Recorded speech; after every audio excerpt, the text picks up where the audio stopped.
Forfeiture of shares. Forfeiture of shares means cancellation of shares. It's a quite new situation for you that shares are not issued, they are being cancelled or being forfeited. Now the question is how and why the shares are forfeited or cancelled. In our previous segments, you have already learnt about the calls in arrear. Calls in arrear means the shareholder couldn't pay the installment on due date, and that becomes calls in arrear, and the company expects that this arrear will be paid along with the next installments with interest. If the shareholder fails to pay any arrear on due time, the company gives notice to the shareholder with a new due date. If the shareholder fails to pay the due money even after notice, the company gets the right to cancel the shares. Or technically speaking, the company has got the right to forfeit shares. So one thing is clear, whenever there is forfeiture of shares, two things must be there: defaulter and calls in arrear. If there is no calls in arrear, there cannot be forfeiture. When the company decides to forfeit the shares, the company must be authorized by its articles of association, and the defaulter must be given due notice of the intention of forfeiting shares, and a resolution must be passed in the books of company. And when the shares are forfeited, his name from the register of shareholder is removed. You know, the company keeps one register of shareholders that keeps all the records of the shareholders, means names, addresses and holdings, etc. And then the name of that defaulting shareholder is removed from the register. And whatever the company has credited the capital in his name, that is reversed, means capital account is debited in the books of company. And whatever the company has received money from the defaulter, means shareholder, that money is not paid back. The company never returns the received money from the shareholder, and that money is forfeited, and that money becomes income for the company.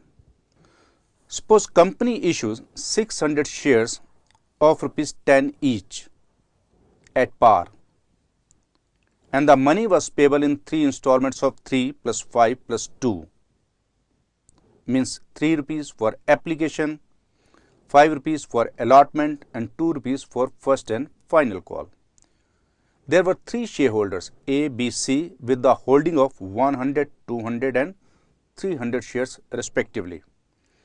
A paid application allotment, but he couldn't pay first call.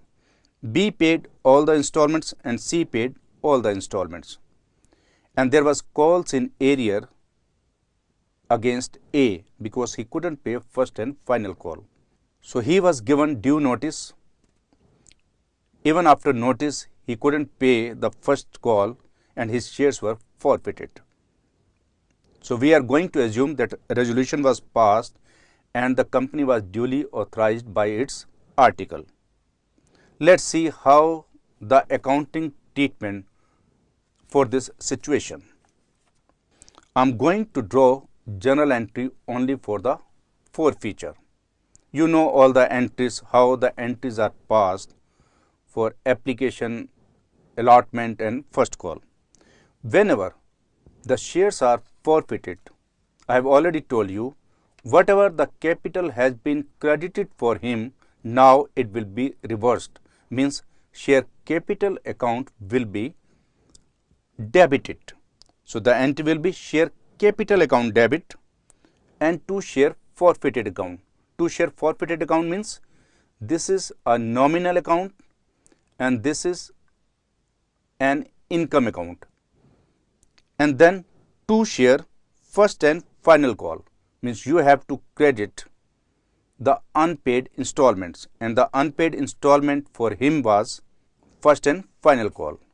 So whenever you pass the journal entry of forfeiture, you must debit share capital, then credit share capital account, and then to share unpaid installment. So let's see, we have called up to first call.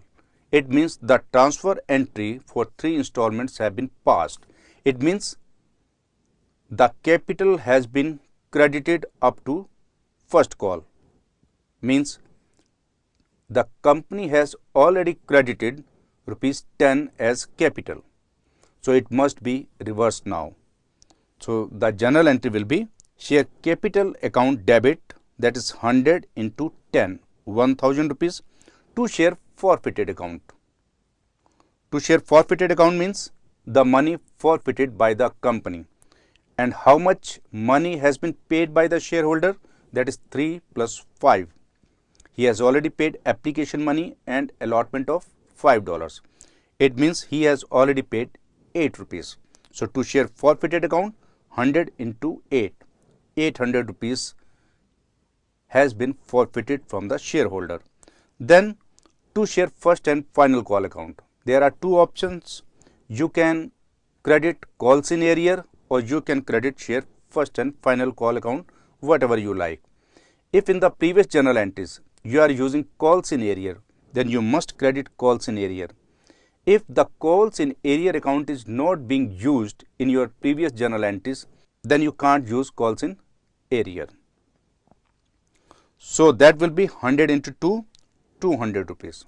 So overall journal entry will be share capital account debit to share forfeited account debit to share first and final call account, 1800, 200.